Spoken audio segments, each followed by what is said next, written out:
Escuchado predicar antes y por eso es mi favorito, cuando llegó a nuevo amanecer para dar su mensaje.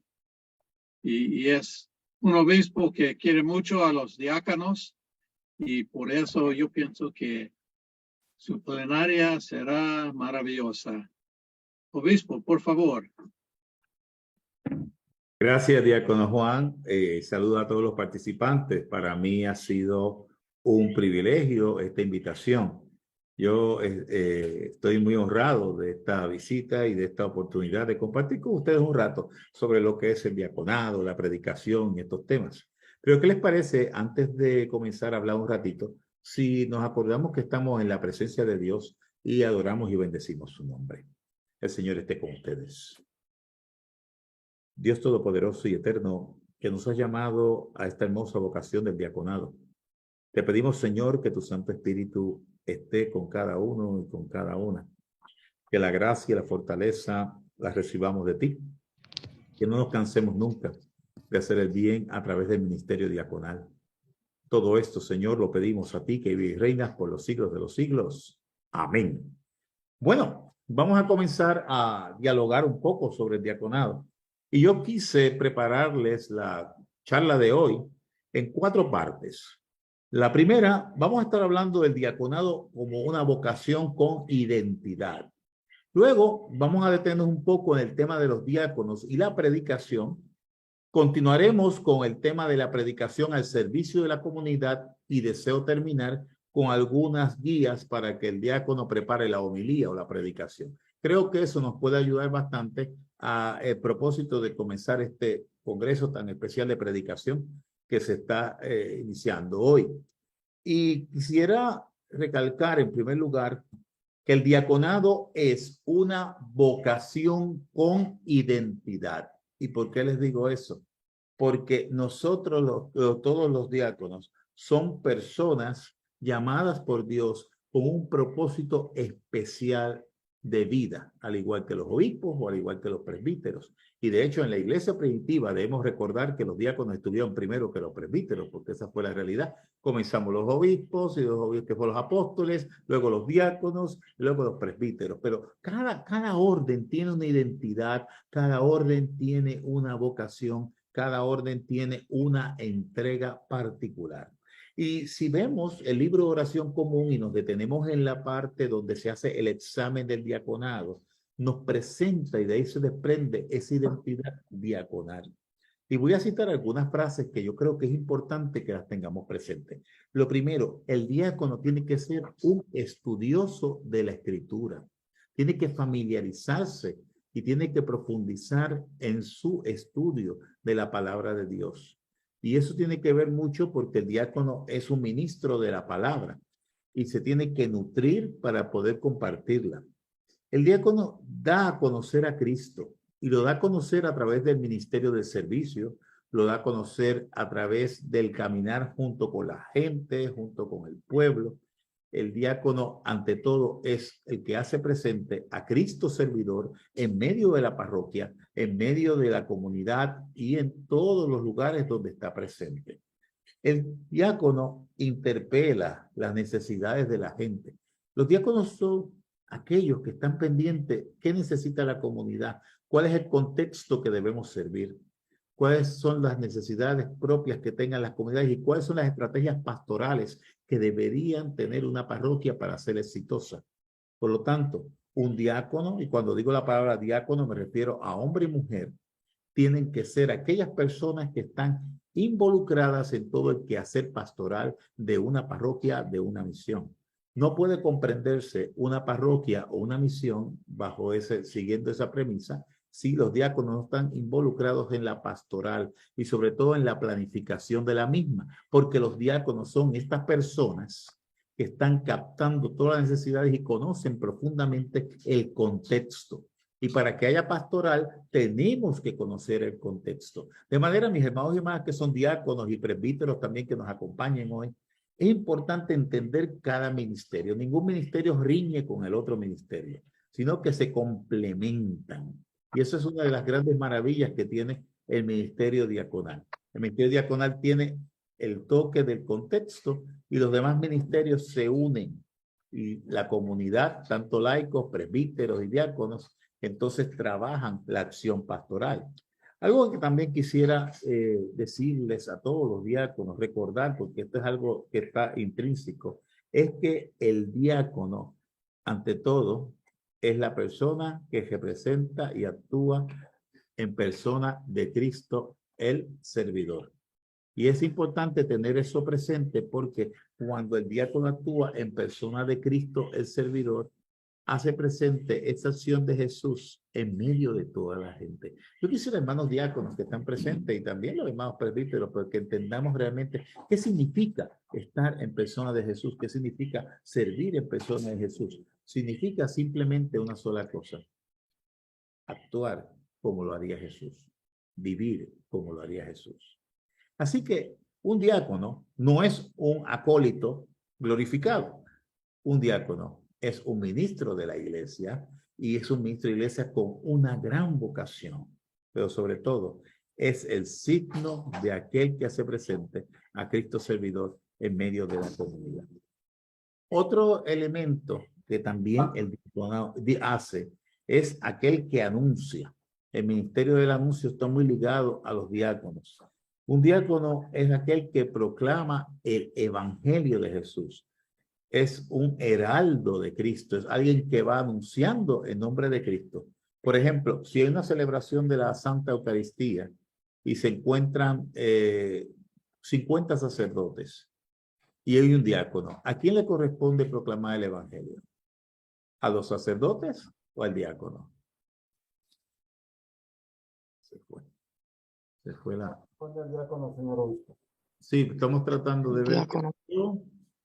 Al diácono. Al diácono, ¿verdad? Estoy tratando porque así se fue, al diácono, correcto. Y muchas veces, pues a veces entra duda en las comunidades, no, porque es que varios padres, o me he encontrado a veces situaciones en otros lugares que dicen, no, que el padre tal predique, proclama el evangelio. No, señor, eso es un derecho inalienable, porque el diácono es el ministro de la palabra y es el ministro ordinario de esa palabra que se está proclamando en medio de la comunidad. Y dentro de todo eso, el diácono no solo proclama el evangelio, el diácono proclama la paz en el medio de la comunidad, en medio de la celebración. Eso es inherente al diácono. Y el diácono también es el que no despide, si quisiera en esto enfatizarlo, el diácono no despide la asamblea, el diácono envía el pueblo. Y lo que hace al final es eso, un envío. Y el envío es una parte importantísima dentro de la liturgia, es la que concluye. Por lo tanto, esa función, esa dimensión de diáconos como heraldos en las dimensiones del evangelio, en la dimensión de proclamador de la paz y en la dimensión del envío es fundamental para que podamos tener toda esta riqueza y comprender que tiene el ministerio diaconal. Entonces, relacionado con todos esos temas que estoy tratando, la predicación, y aquí entramos en el tema de la predicación, es parte inherente de la función del diácono como ministro de la palabra. Es decir, que los diáconos, como son ministros ordinarios también de la predicación. Y esto es importante y me quiero detener.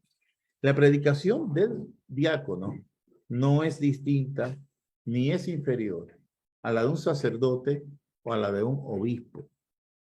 Va en la misma dimensión, porque son ministros de esa palabra.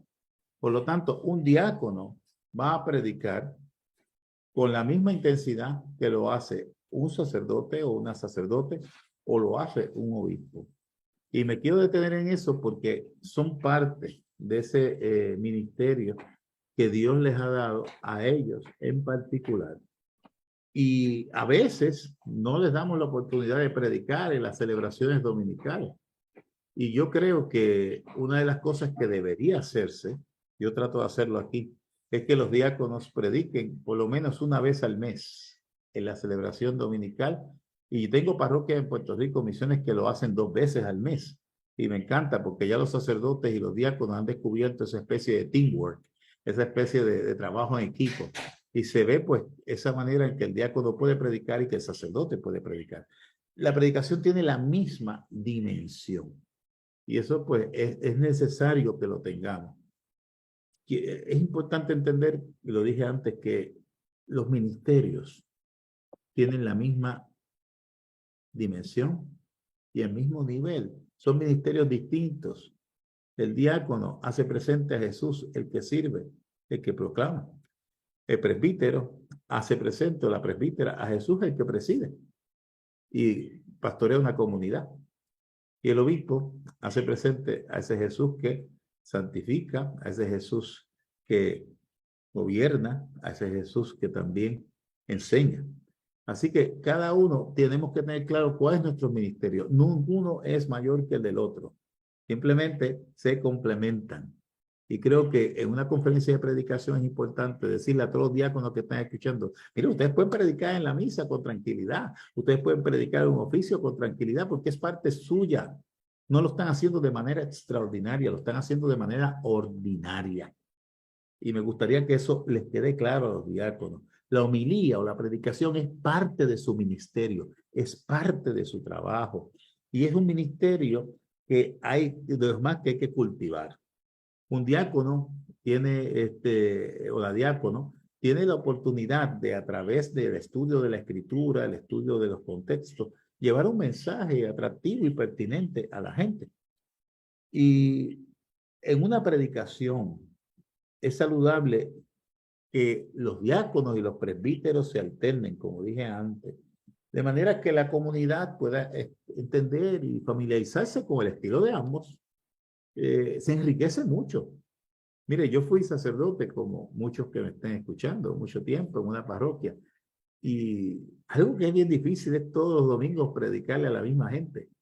Y si uno no lo hace bien preparado, puede caer en el riesgo de tener los sermones leídos. Y que la gente sepa ya que usted va a predicar de antemano porque lleva mucho tiempo ahí.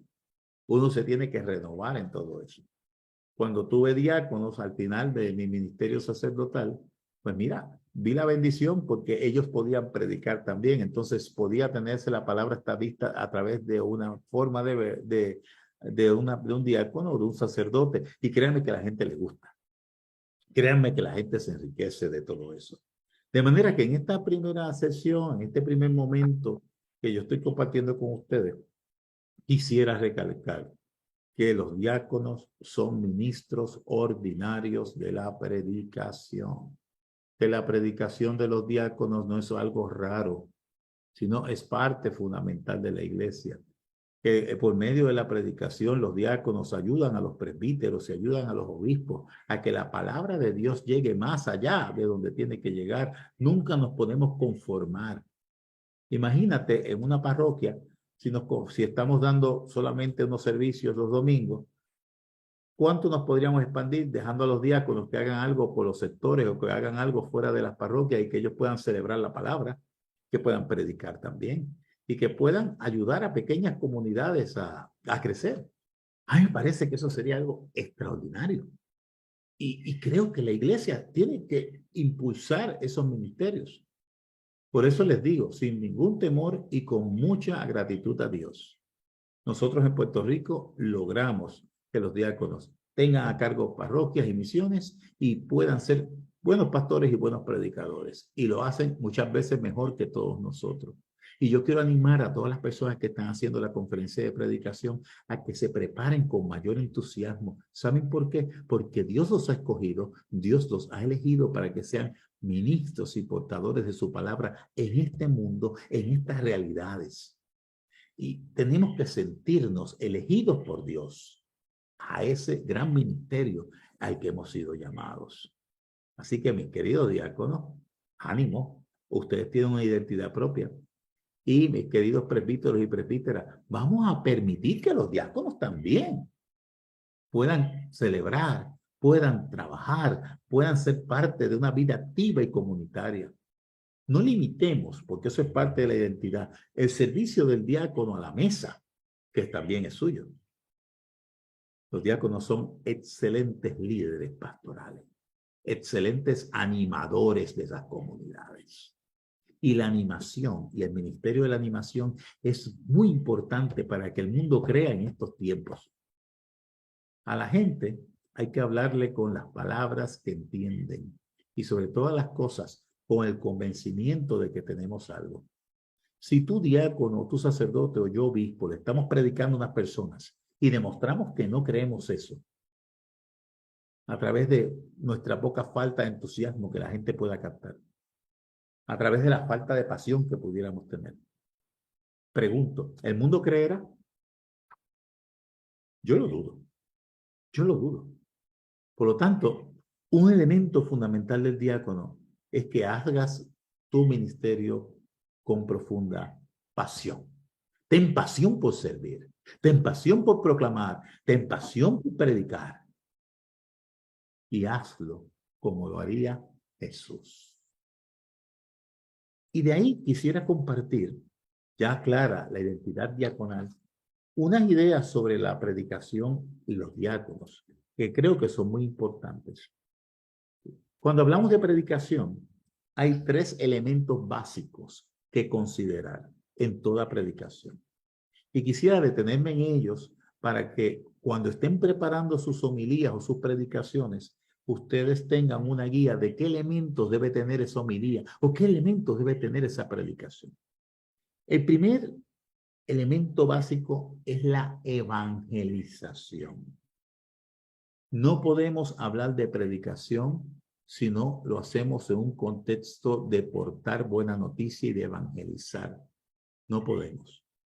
Y quiero recordarles que la evangelización tiene que estar fundamentada en el querigma, palabra griega que significa el anuncio, el gran anuncio, la gran proclamación.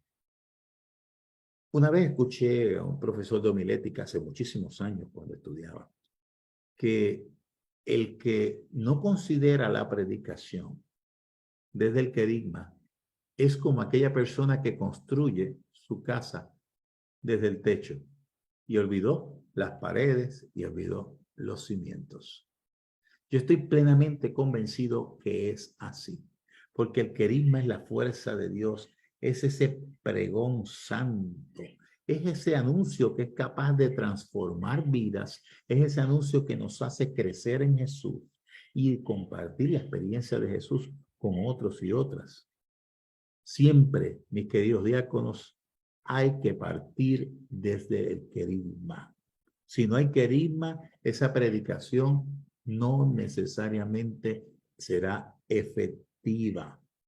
El querigma es el anuncio nuevo y bueno. Y me detengo en esas 2 palabras. Nuevo, porque el evangelio siempre es nuevo, aunque pasen los tiempos, aunque pasen los siglos, aunque pase todo. Y bueno, porque es buena noticia. El evangelio siempre va a ser buena noticia. Por lo tanto, la buena noticia se arranca, inicia en el primer anuncio, en el querigma de Dios. Eso viene de la palabra griega keritz, que significa heraldo o pregonero. Así que ustedes son heraldos, son pregoneros y tienen que ser gente del querigma, ministros del querigma. Estar siempre cerca del gran anuncio que fue capaz de transformar la humanidad. ¿Por qué los primeros cristianos creyeron? ¿Por qué? Porque vieron el querigma, porque siguieron el querigma, porque el querigma los cambió, porque el querigma provocó en ellos una metanoia, un cambio. San Pablo mismo lo dice en sus cartas. Ya no vivo yo, es Cristo el que vive en mí. San Pablo, el gran apóstol de los gentiles y el gran evangelizador, recibió el querigma y el querigma de Dios lo fue transformando durante toda su vida, al punto que al final de su vida es que él escribe esa frase tan conocida en la teología paulina. Por lo tanto, mis hermanos y hermanas, los diáconos, cuando están preparando, y los sacerdotes y los obispos también, tienen que partir de ese anuncio santo, el anuncio que es capaz de alegrar, el anuncio que es capaz de dar una buena noticia. Ahora, les digo algo, si nosotros no creemos esa buena noticia, o si nosotros hemos caído en una rutina, ¿qué vamos a demostrarle al pueblo en términos de esa buena noticia? Después voy a hablar un poco de cómo se prepara la homilía. pero estoy dando primeramente los elementos que deben estar considerados. Hasta aquí lo vamos entendiendo. Cualquier duda, estamos abiertos a la pregunta que ustedes deseen. Así que en ese proceso, primero la evangelización del querigma. Pero hay otro elemento que les voy a dar ahora.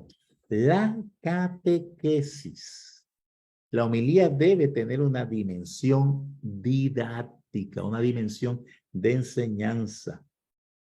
¿Y por qué uso la palabra catequesis? Porque la palabra catequesis implica que parte de aquel que es maduro en la fe, de aquel que tiene ese conocimiento y ha crecido en la experiencia cristiana o la experiencia de discípulo y es capaz de compartirla con el otro o con la otra. Es capaz de compartirlo con el que está aprendiendo en la fe. Por eso es que el término catequesis viene de ese término cata, que significa eco. Y tenemos que ir enseñando a la gente con una pasión de que vayan creciendo en la fe. Pero no es enseñar teoría, mis hermanos y hermanas. Se trata de enseñar aquello que está en nuestro corazón. Se trata de enseñar aquello que tenemos aquí, que ha ido madurándose y que podemos compartirlo con otros para que crezcan en la fe como nosotros vamos creciendo. Por eso es que la catequesis tiene que ser parte de la homilía. No es ilustrar. Algo que no se hace en un sermón es estar explicando un tratado, estar entrando un concepto teológico como si fuera una clase. No, no, no, eso no es la homilía. Eso es un curso o eso es un taller y eso se ve muy bien. Pero la homilía es esa explosión que nace del querigma, que es enseñada desde la experiencia vivencial que le llamamos catequesis y que entra también en el tercer componente, es que tenga ese carácter, la predicación que tenga el carácter homilético. Porque esa palabra homilética viene del griego homileo, y homileo significa la plática fraterna. Cuando hablamos las cosas en casa y cuando las hablamos en familia, aprendemos más, se nos quedan más las cosas. Pues eso mismo lo que tenemos que hacer con una predicación. Cuando la predicación se convierte en la homilía, significa que podemos nosotros compartir aquello que hemos recibido, la buena noticia, y podemos llevar a la práctica de la vida. Podemos entonces aterrizar todo aquello que hablamos desde el querigma, aquello que hablamos de la catequesis, a iluminar la realidad, a iluminar la vida. ¿No les parece a ustedes fascinante ese ciclo? Es un ciclo simple. Pero si nosotros consideramos esos tres conceptos, nuestras homilías van a ser diferentes. Pero les digo otra cosa, tenemos que vivir los conceptos. Esto no es una cosa que se puede despachar con un marco teórico. Aquí hay un marco teórico y un marco vivencial. Hay una diferencia muy grande cuando una persona está predicando y no tiene una experiencia de Cristo a una persona que sí la tiene. Una persona que no está trabajando esa dimensión interior, se ve que lo que está haciendo es un discurso. Y eso no era. Porque cuando usted está predicando, hay una parte que usted pone y otra que el Espíritu Santo de Dios coloca. Pero usted tiene que dejarse ser heraldo, proclamador. Si hay un día que usted se siente que no puede predicar porque puede pasar, mire, no lo haga. No lo haga. Escuche. Eso es bueno. Pero el momento para predicar, el querigma de Dios nos tiene que invadir. La metodología es la catequética. ¿Cómo podemos enseñar desde la madurez en la fe a los que van creciendo? Y la tercera, desde la conversación o de la plática fraterna que representa la homilía. Estos tres elementos yo estoy convencido plenamente que nos van a ayudar muchísimo, mis queridos diáconos, y también presbíteros, y a mí mismo, que yo no lo sé todo, yo voy creciendo cada día con todas las homilías que pueda predicar. Y las homilías siempre, o las predicaciones, van a responder a esos contextos como va a ver ahora.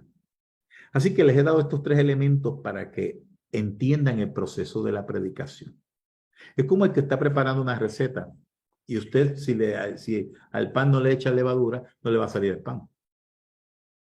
No le va a salir, no le va a crecer. Pues si usted a la homilía no le pone querigma, no le pone catequesis y no le pone a la predicación y no le da el componente de plática fraterna que ilumine la realidad, no hay homilía.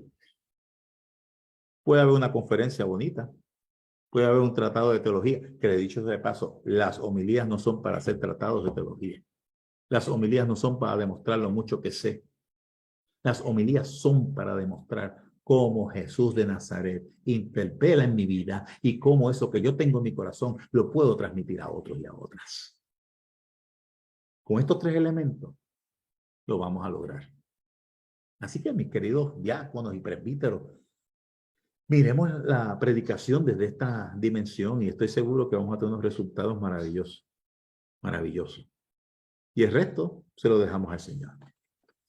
Continúo porque quisiera dejar un espacio después que atienda los 2 temas que tengo pendientes a preguntas o reacciones sobre este mensaje que estoy dando esta noche. A la predicación, al servicio de la comunidad, que es el tercer elemento que quisiera compartir con ustedes. No olvidemos algo que la comunidad cristiana celebra.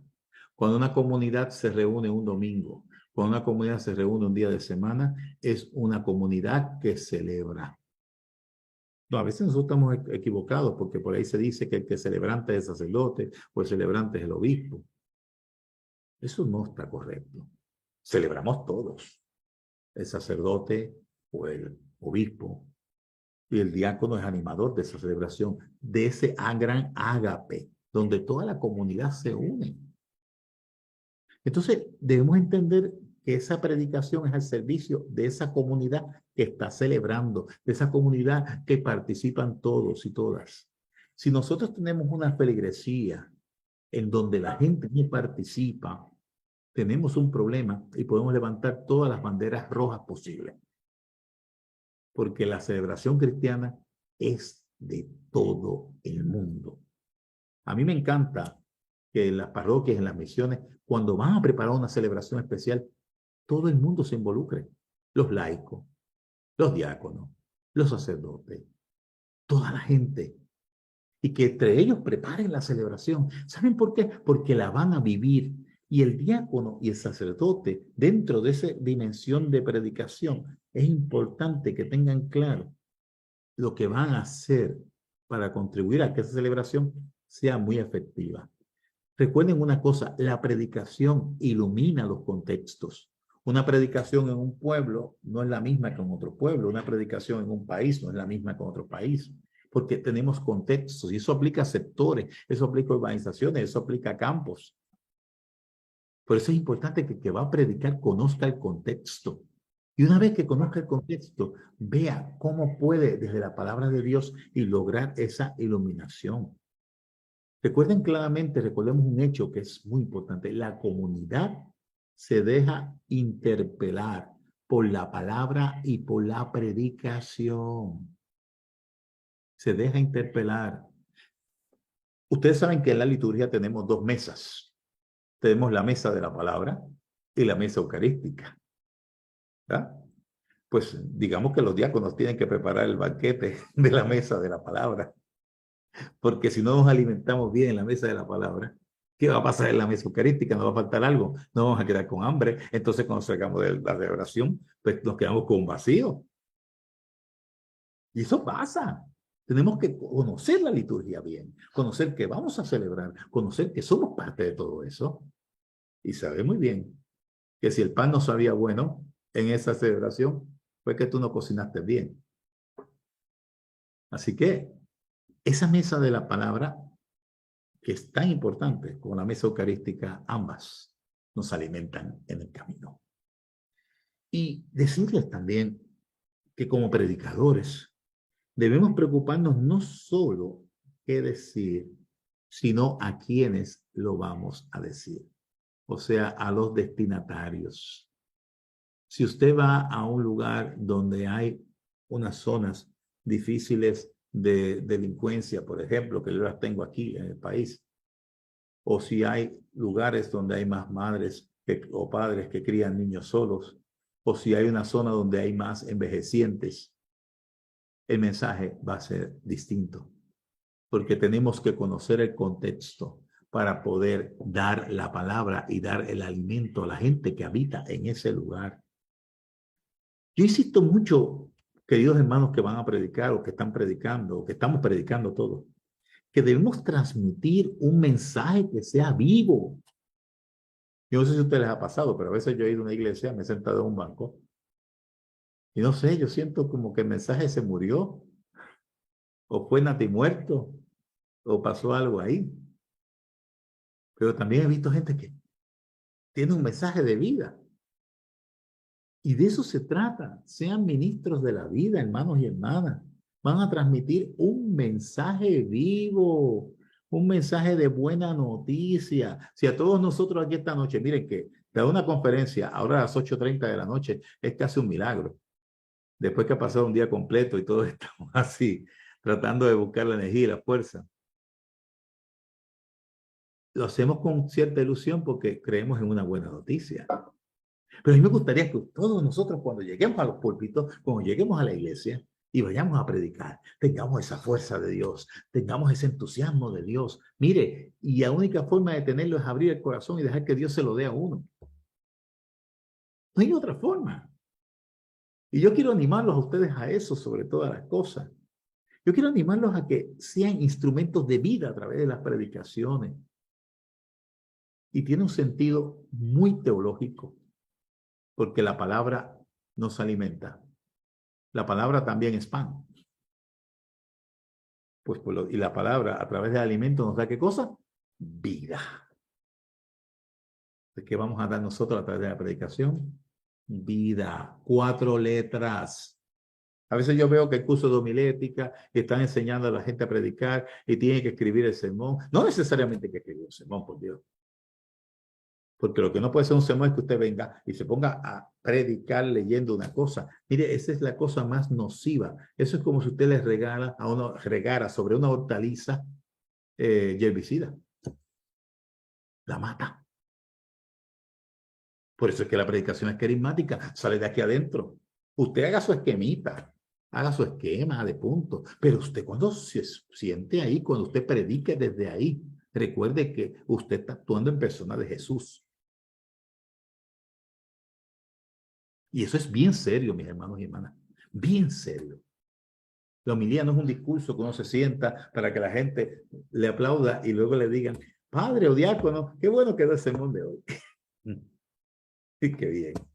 Y yo le pregunto a la gente, porque a mí me lo han hecho también como obispo, obispo, qué bien quedó el sermón de hoy. Y yo le digo, oye, ¿de qué prediqué? Y no me dicen porque no se acuerdan. Nos pasa. Tenemos que ser instrumentos de vida. Mira, se van a acordar más porque el mensaje llegó de una forma de ánimo, con una forma llena de vida, con una forma llena de entusiasmo. Fue tan grande y tan grande que ese entusiasmo te lo llevas para tu casa, te lo llevas para el trabajo, te lo llevas para tus problemas y te ilumina. La palabra te ilumina, te da vida, te rescata de todas las situaciones que estás viviendo.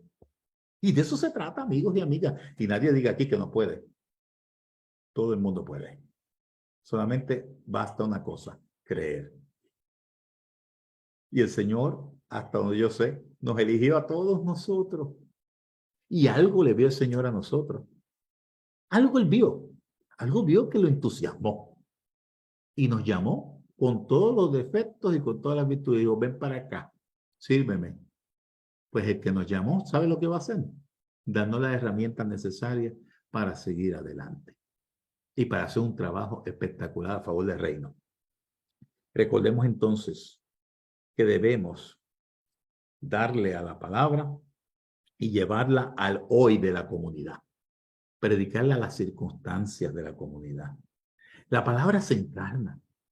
La palabra se hizo carne, habitó entre nosotros. La palabra es Jesús de Nazaret. Pero esa palabra en Jesús de Nazaret sigue encarnándose durante siglos. La palabra también tiene fuerza profética. Claro que sí. Porque ilumina, ayuda a discernir situaciones eclesiales, situaciones sociales, situaciones personales, situaciones comunitarias. Pero la palabra siempre ilumina. Pero les pongo algo aquí. Cuidado con la política. Porque a veces nos decimos que el hecho político lo unimos al hecho profético. Recuérdense de la palabrita de Jesús. Al César lo que es del César, a Dios lo que es de Dios. Cuida, a veces las líneas son grises Y tenemos que tener mucho cuidado con esas cosas. Pero recuerden que ante todo predicamos una palabra que está encarnada. Queridos amigos y amigas, un consejo: conozcamos la comunidad, amemos la comunidad para poderla alimentar de Cristo. Si amamos la comunidad, nos vamos a preparar bien para una predicación. Si amamos a la comunidad, la vamos a cuidar. Si amamos a la comunidad, le vamos a dar lo mejor de nosotros, no lo que nos sobra. Si amamos la comunidad, nos vamos a entregar, como Jesús se entrega a la iglesia y se entrega a la gente. Y insisto, y llevar la palabra, predicarla a los lugares donde no hemos llegado todavía. Una de las grandes preocupaciones, y la gente que está de Puerto Rico lo sabe, que yo tengo, es los comfort zones. ¿Por qué en la iglesia tenemos comfort zones? Yo soy enemigo número 1 del comfort zone. Y me he propuesto luchar con toda mi fuerza para erradicarlo. Todo lo que yo pueda. Porque es muy fácil ser iglesia en los lugares que estamos cómodos y en los lugares donde hace falta que seamos iglesia no llegar. Porque enseguida lo despachamos diciendo, ahí no pasa nada, ahí no se puede entrar, ahí lo que vive es gente que no va a tener remedio. Y nos convertimos en personas que estamos etiquetando y que estamos juzgando. Y eso que los episcopales somos inclusivos. Porque hablamos episcopal, sí, somos inclusivos, somos inclusivos, somos inclusivos. Tenemos que ser inclusivos en todas las dimensiones. Y el primer paso para ser inclusivo es preocuparnos por los que nadie se preocupa por ellos. El primer paso para ser inclusivo es dejar nuestra comodidad a un lado. El primer paso para ser inclusivo es salir de nuestros templos y comenzar a conocer qué pasa allá afuera. Y luego demostrarles el amor de Cristo a esa gente. Que Cristo los ama como son. Y eso es la predicación. ¿Se dan cuenta la magnitud que tiene todo esto? Esto va más allá de un discurso sacro. Esto es vida, mis hermanos y hermanas. Tenemos que esforzarnos por predicarla con vida. No caigamos nunca en la tentación de diluir la predicación. ¿Y cómo podemos diluir una predicación? Concentrarnos en la historia bíblica, concentrarnos en el país bíblico y los conceptos bíblicos que hubo en aquella época, y no entrar en cómo la palabra de Dios está iluminando el contexto que estamos haciendo. Y eso es una cosa que puede ocurrir porque a veces nos gusta un tema de la Biblia y entonces seguimos por ahí hablando de ese tema, de ese tema, de ese tema. Miren, la gente lo que quiere es saber cómo esa palabra de Dios les va a iluminar la vida para poder seguir caminando. Eso es lo que quiere saber la gente hoy. Y yo les pido en el nombre de Jesús, por favor, mis hermanos y hermanas, denle a la gente de comer en este tiempo. Jesús dijo eso antes de multiplicar el pan. Le dijo a los discípulos, denle a ustedes de comer. Los discípulos lo que querían despacharlo para que se fueran a los hogares, a las casas. No querían el problema. Estaban en comfort zone. Y Jesús les quitó el comfort zone. Y les dijo, váyanse ustedes, preocúpense ustedes, problema de ustedes, denle de comer. Y hoy Jesús de Nazaret nos dice lo mismo. ¿Cómo los diáconos vamos a dar de comer a la gente? Seamos buenos predicadores. ¿Cómo los sacerdotes vamos a dar de comer a la gente? Y los obispos vamos a dar de comer a la gente. Seamos buenos predicadores, pero no dentro de nuestros templos únicamente. Fuera de ellos.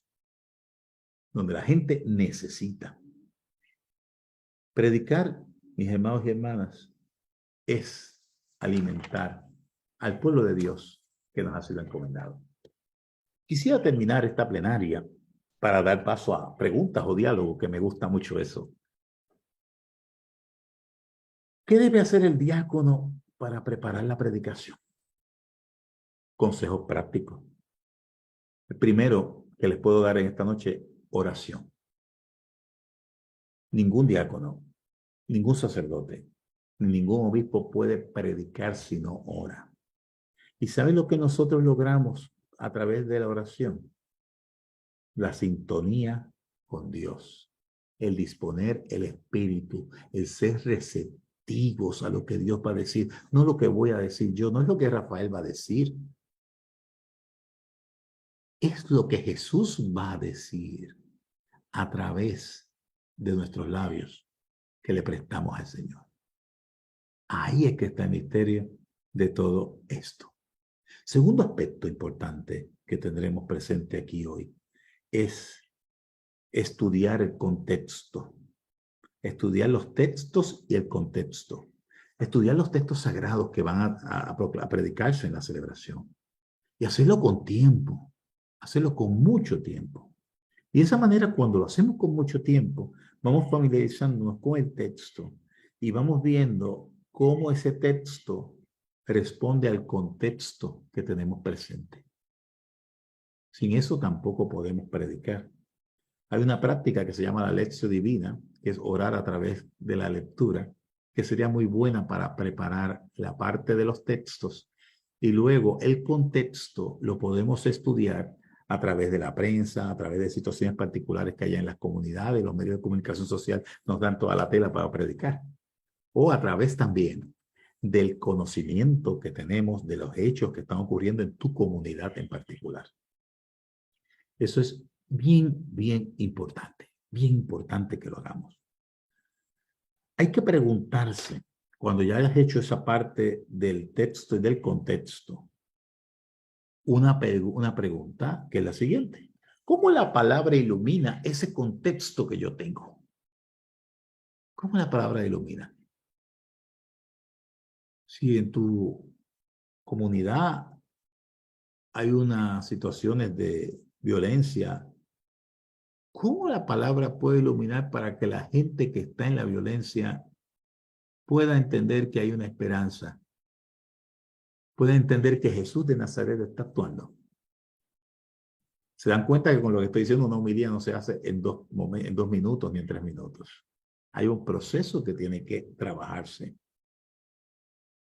Luego que has hecho todo eso, hay otro paso. Tienes que parar y reflexionar. ¿Para qué lo vas a hacer?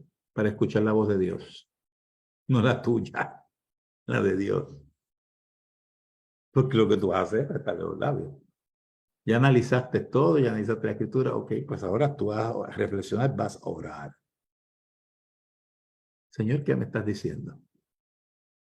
Y ahí van a salir las ideas grandes y principales de tu predicación. Te aconsejo, como lo dije antes, no tienes que escribirlo, pero puedes hacer un esquema con los puntos principales que quieres discutir. Porque se tiene que ver que es algo vivo, no leído, y eso es bien importante. Tiempo de una predicación en una celebración, 20 minutos. Lo que tú no has predicado en 20 minutos no lo vas a predicar. Entonces vas a convertirte como el avión que perdió o se dañó el tren de aterrizaje. No vas a poder aterrizar. Y entras tú en un problema y en una angustia, y la gente también entra en esa angustia. Y hay mucha gente que a veces ha perdido eso. No. Por eso es que tienes que preparar bien, y tú en 20 minutos puedes decir todo lo que tengas que decir. Comienza siempre con una cita o con una afirmación. Mira, el domingo pasado, en estos días, tú puedes decir, por ejemplo, lo que pasó en estos días, aumentanos la fe, que es una sentencia que se saca del mismo evangelio, y por ahí para abajo sigues tú tu predicación. Y luego la cierras con una exhortación. Otro consejo práctico, no prediques nunca de ustedes, porque tú también estás metido en el lío.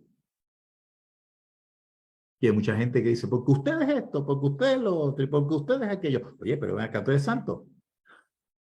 No, hombre, no. Nosotros somos gente que peregrina con el pueblo y va creciendo en la fe y va creciendo en la esperanza. No cometamos ese error. Nosotros tenemos que crecer. Nosotros, el Señor nos dice a nosotros. Y al final, en el cierre, pidámosle al Señor que nos ilumine con su gracia para que podamos hacer realidad esto que hemos predicado. No te excluyas, porque santos no somos. Y más aún, tu predicación tendrá fuerza y tendrá mucho vigor, porque sale de una persona que está predicando y que está caminando con la gente. Y nos aplica a todos.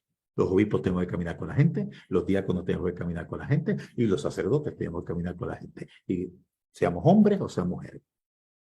Esa es la realidad. No hay castas. Hay discípulos y hay discípulas. Y los discípulos y discípulas tenemos que imitar al maestro. Tenemos que tener la pasión del maestro. A veces pienso que nosotros, y eso lo escuché del primado Michael Curry, y me hizo pensar mucho en una cámara de obispos, que existe una brecha, un gap entre Jesús de Nazaret y sus discípulos.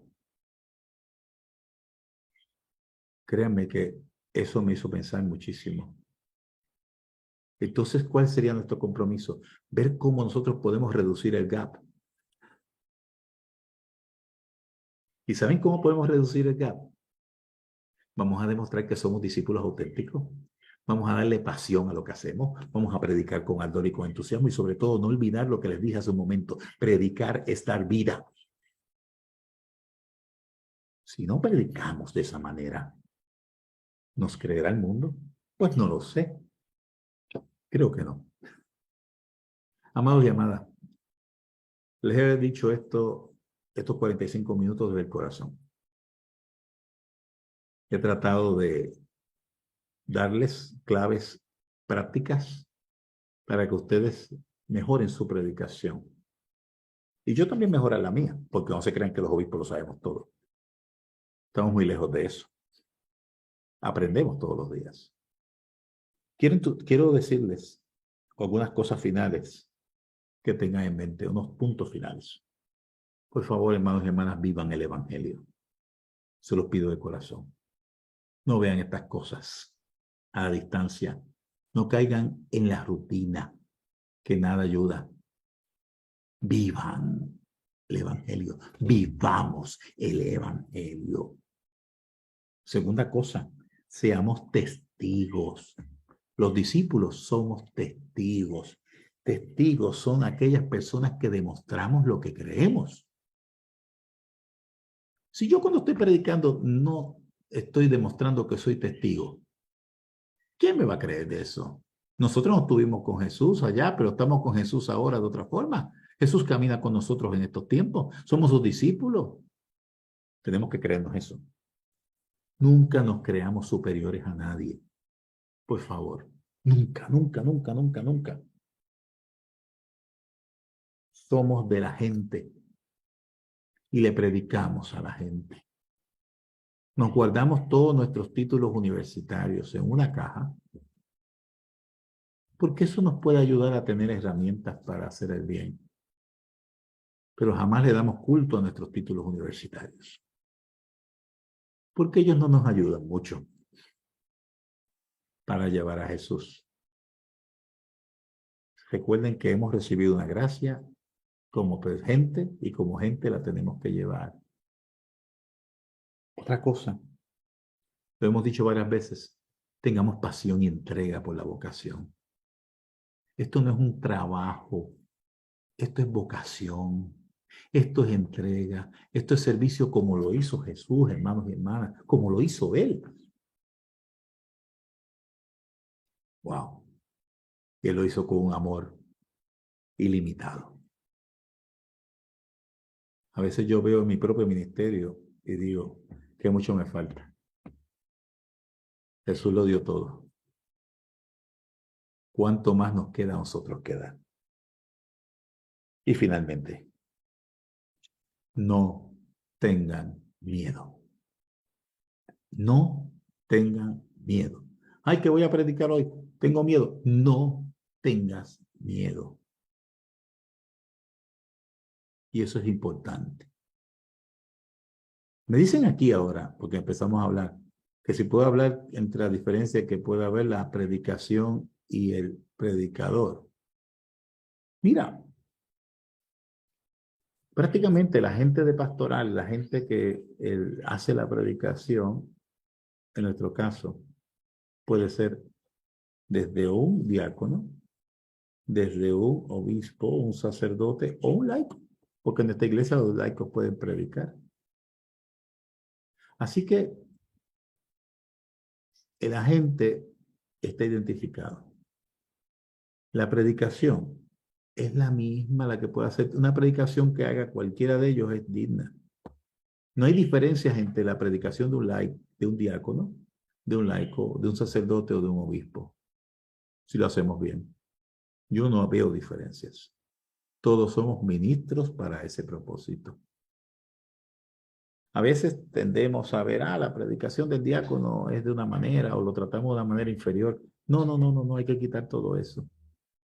Hay que sacar todo eso. Los diáconos tienen un ministerio propio, los laicos, que también en esta iglesia son una orden, como también los presbíteros y los obispos.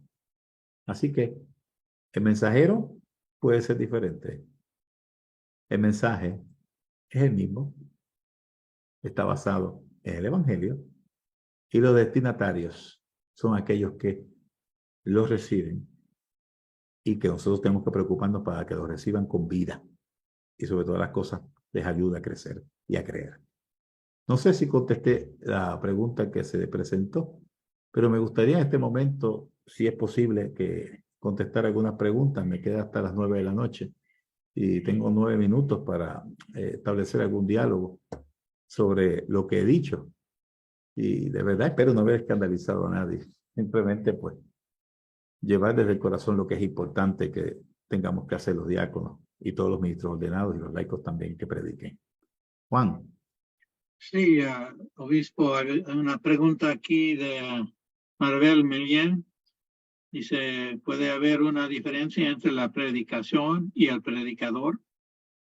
No, lo que decía, los predicadores podemos ser cualquiera de los que dije antes, pero el mensaje es el mismo.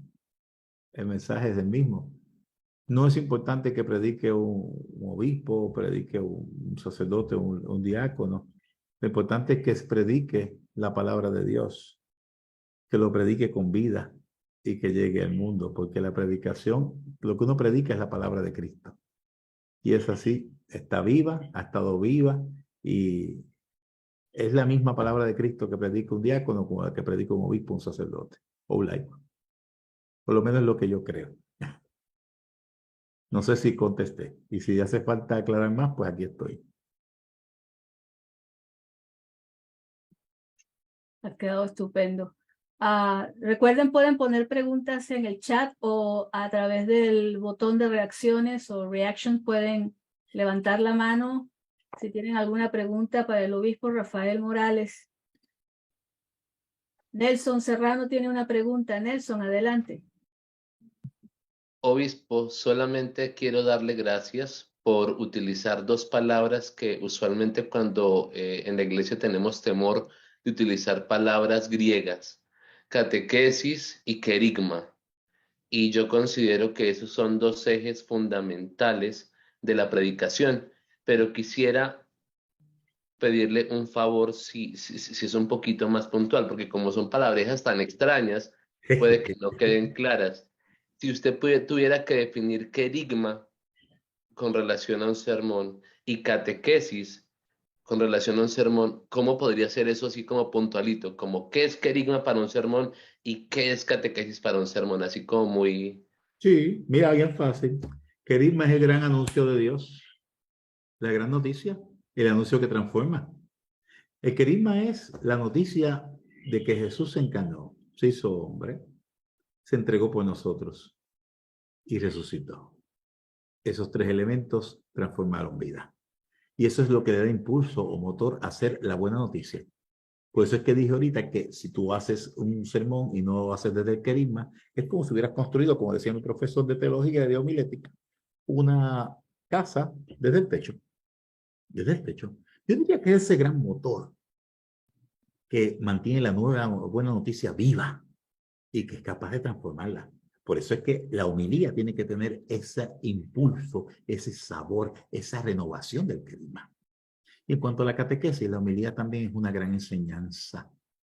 Sabes muy bien que catequesis viene del cata y el cata significa un eco. Por lo tanto, la catequesis no es una escuela bíblica. La catequesis es la experiencia que yo como adulto en la fe estoy llevando a aquellos que me acompañan.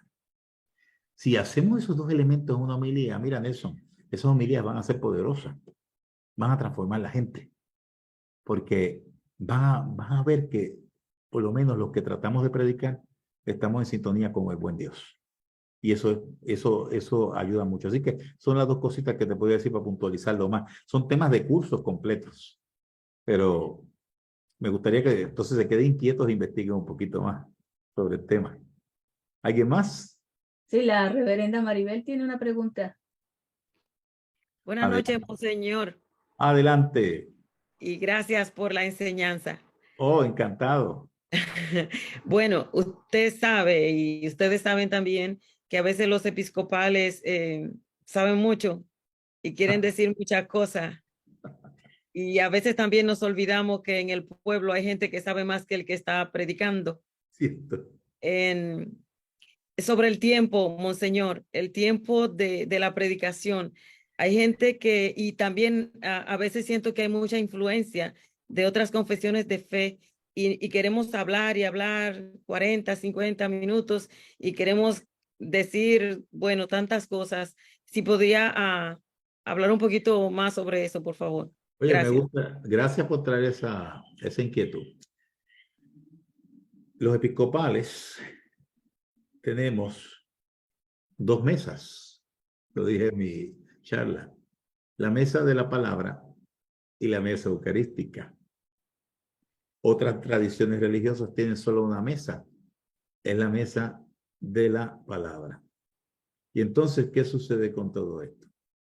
Que si nosotros no nos dejamos llevar por otras tradiciones que solamente tienen la palabra, pues la predicación va a tomar más de 20 minutos, puede tomar una hora, porque después de la predicación ya se acabó, no hay nada más.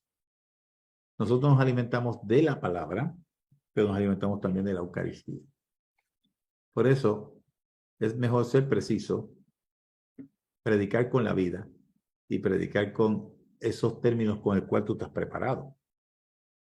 Pero no es apropiado hablar y hablar sin aterrizar.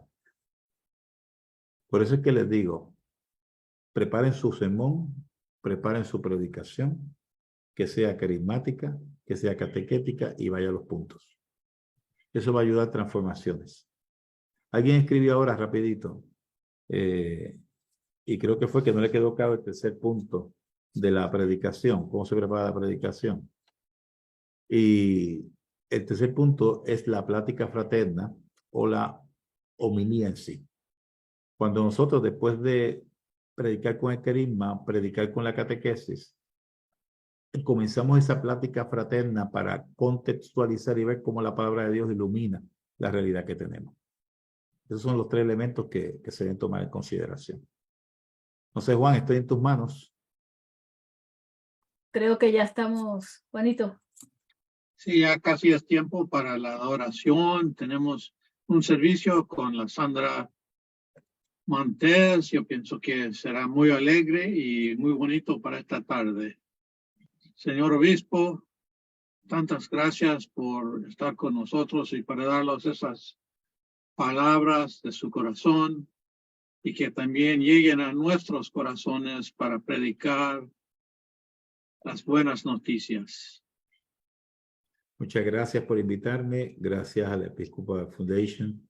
Y que Dios Todopoderoso y Eterno les bendiga y les guarde en su ministerio. Amén. Gracias, obispo. De verdad, como dicen en mi tierra, no tuvo nada de desperdicio su presentación. No. Muchísimas gracias. La gloria de Dios. Eso ha sido, creo que